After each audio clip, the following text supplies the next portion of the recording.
The first 6 months, a child should be fed via breast milk. Sorry to say, but they go for a more convenient option. But what if a baby does not latch? That mothers now have made this negative perception towards their body's natural ability. But if you train your child, they will self-soothe, they will learn independence from such an early age. And Hiba, no mom is going to agree to this.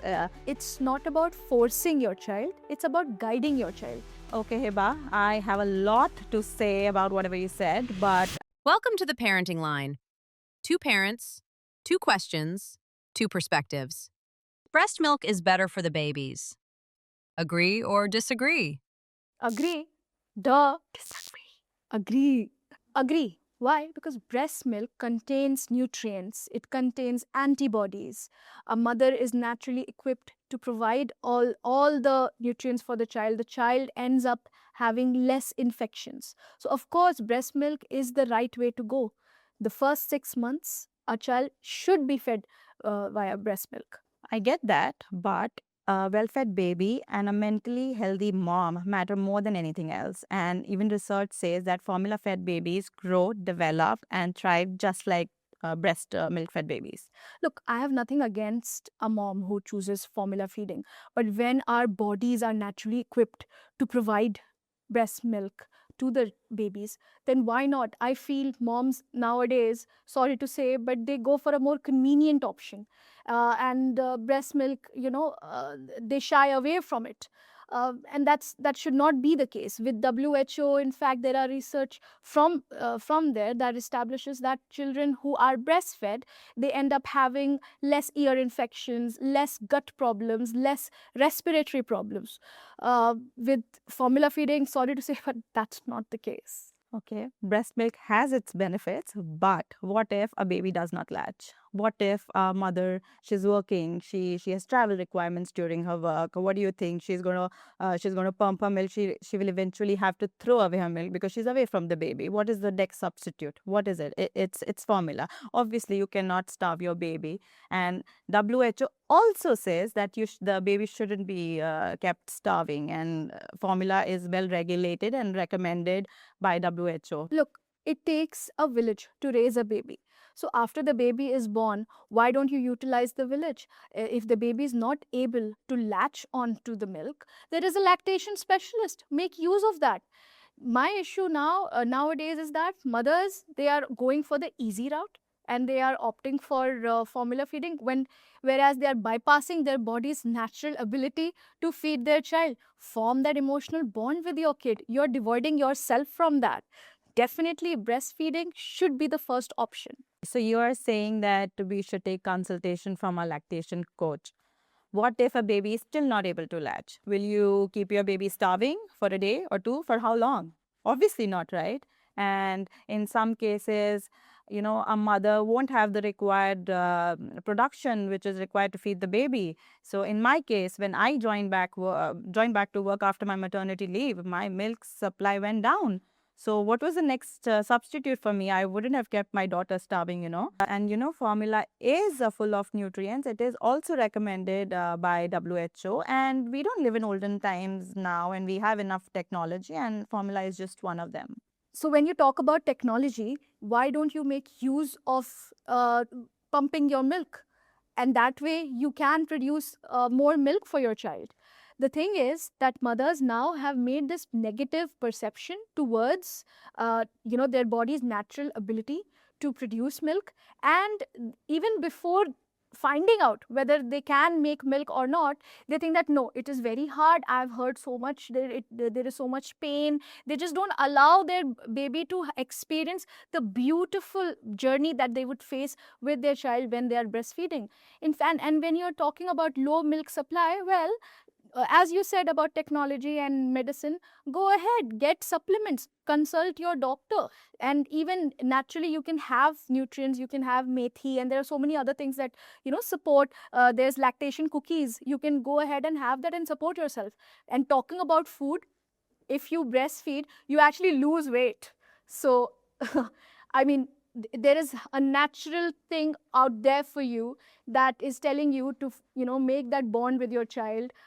help them stay healthier, more intelligent. And even in the processed foods, it's actually written that we actually that they recommend breastfeeding over formula. So look around you, breastfeeding is the right way to go.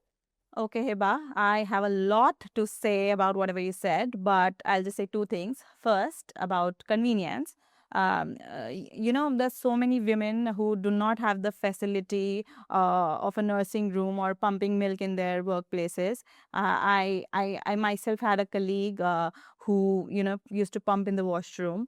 And when I think about it, it's really, really sad. And as moms, we're also overburdened and we have so much going on. So let's just, stop guilt tripping each other. Mic drop. Sleep training should be taught to kids very early on, and that's the way to go. Agree or disagree? Agree, of course. No, Divya, come on. no. Okay, why? Tell me.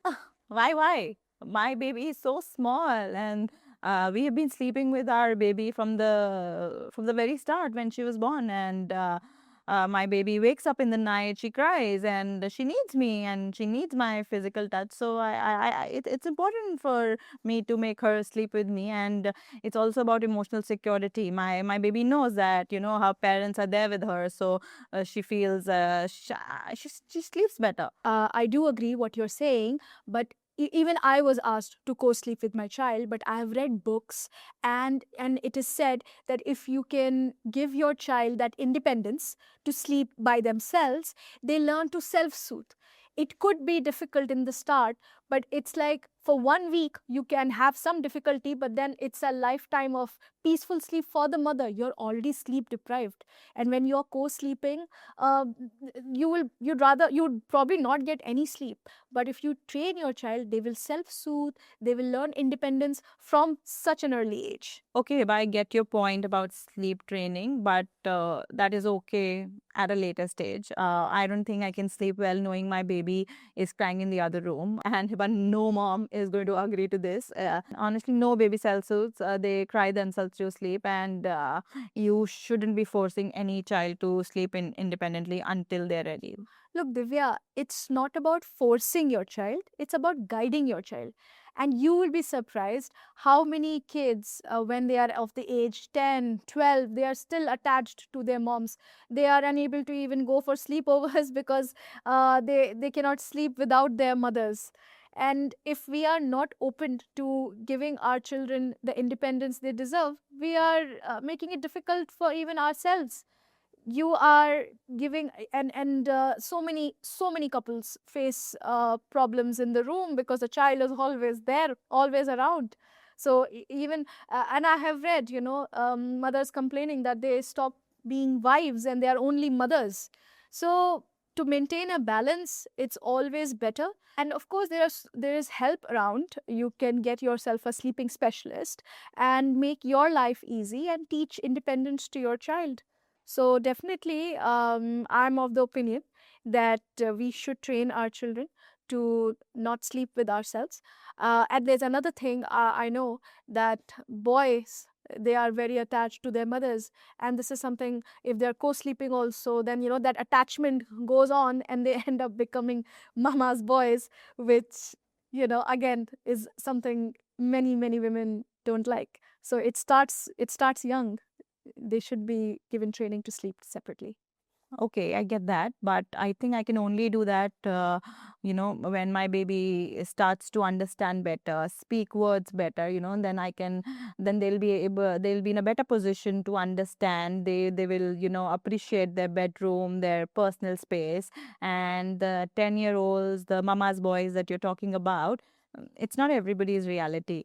And most people, they start sleep training by the age of 4 or 5 when their kids are ready. I prefer connection over independence as of now for young babies.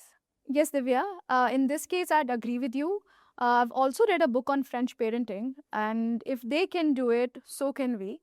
In the beginning, yes, co-sleeping is a better option, but just make sure you're not sleeping with your child for the next decade.